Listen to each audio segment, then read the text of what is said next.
My name is Rubén Polendo. I am Associate Professor of Theater at NYU Abu Dhabi. I am also Artistic Director of Theater Me Too, the company with whom we're collaborating to produce the Ramayana, which I am directing and adapting and working with student actors and student apprentices on. When the question arose about our university doing a student production, the first question, of course, is what will that production be? I wanted something that really pushed the question of theatricality, which is already a stylistic approach that I'm committed to and that the work of my company is known for.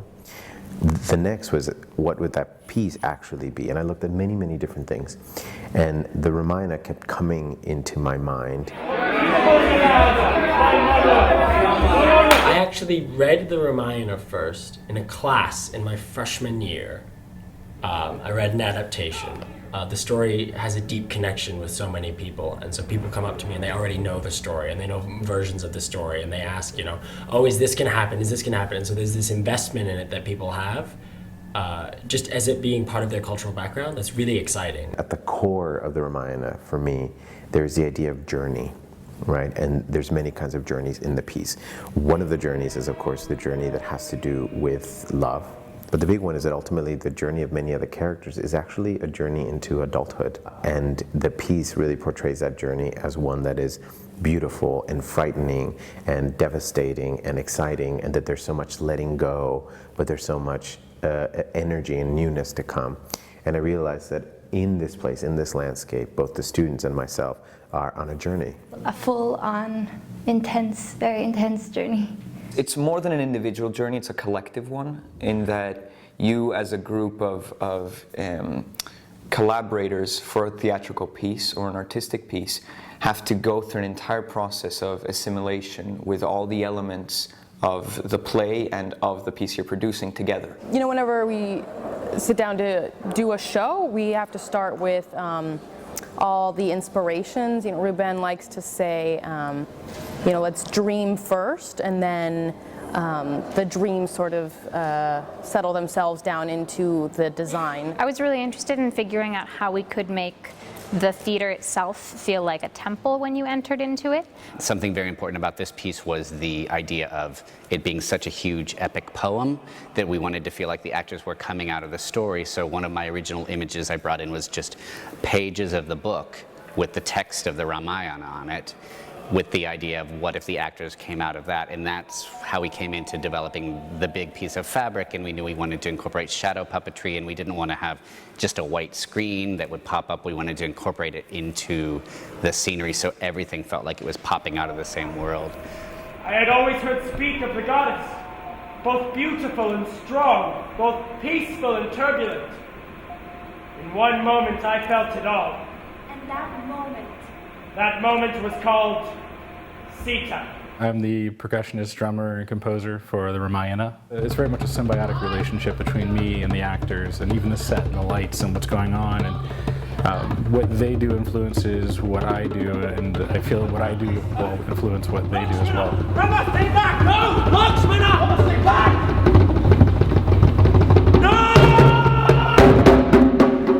I've worked as the vocal coach and rehearsal trainer for the rehearsal process, which has meant training the cast in the Theater Me Too methodology. We draw from a number of trainings, but it's been really about establishing physicality and a vocal sense that speaks to the epic. We did a lot of physical training, and we worked from head to toe, everything from eyes to hands to feet. It was a lot of work. We did jumping around, and we did some counterbalance. And then spent a lot of time just expanding their voices beyond what is regular pedestrian speech. Open chest. Open chest. Open wide. Open wide. Open wide. Open wide. Open wide. Open wide. Most of the men have never, well, I mean, we've never done makeup. So yesterday, we were doing a makeup tutorial for the very first time, and the women were like, yeah, we're done. They were all made up within like 5 minutes, whereas all the men were just sitting in our dressing rooms, like trying to get the eye thing on your eye or whatever, and the women had to come help us.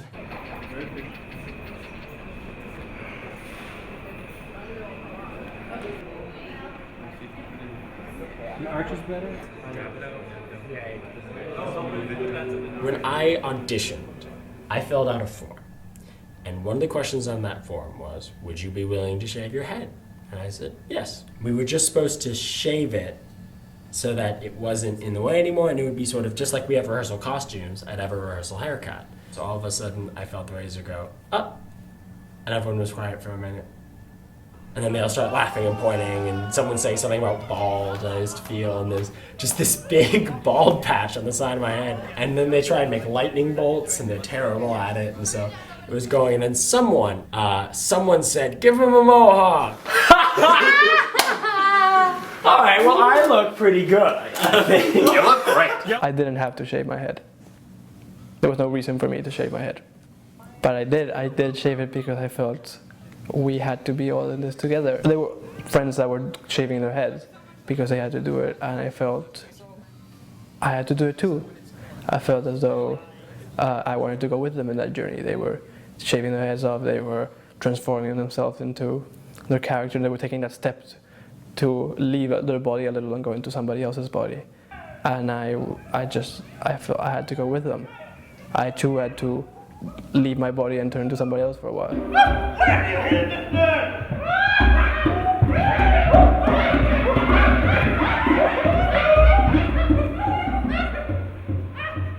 It's really starting to feel like a tight-knit group of individuals, like, you know, going for the same goal. Everybody comes from like such crazy different backgrounds, and we all have like different accents. So it's cool to see like the Ramayana, which comes from a specific background, like being retold by these people that come from everywhere.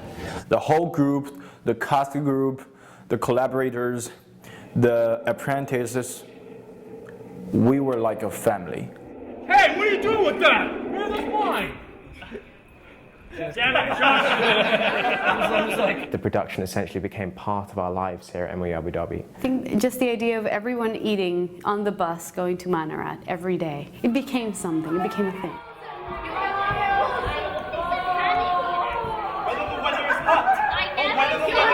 My child! My firstborn! You have split my heart in two!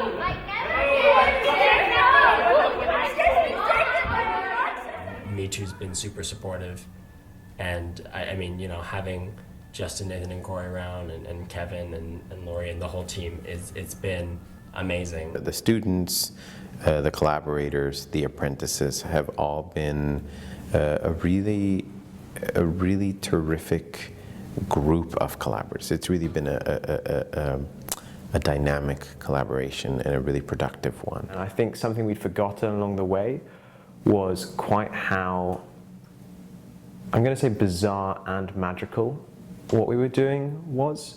We'd started just in Sama Tower on the 5th floor with some masking tape for a stage, wearing skirts and horrible wigs and forgetting all our lines, and it felt at stages like a bit of a mess. But when we finally moved into the actual space and production actually began to run smoothly, it turned into a play, but that sort of slipped us by. And it wasn't until we stood up there for those final curtain calls that we realized quite what it was that we'd managed to create. Spoke German. Words I have regretted since that day. Rama! What is it, Rama? Rama? Your eyes. Your eyes have always been full of love for me and only me. Now I am not sure. Rama, Ravana has laid no hand on me. You must know that. I made a vow to you. Vows? Promises, they can turn worthless so quickly. The Ramayana, I feel, was the gateway to enormous projects in the future. I'll never forget when they did the design presentation, and I just felt like it's my birthday or something. I can't believe someone is giving a production I'm in so much support, and it felt like I won the lottery.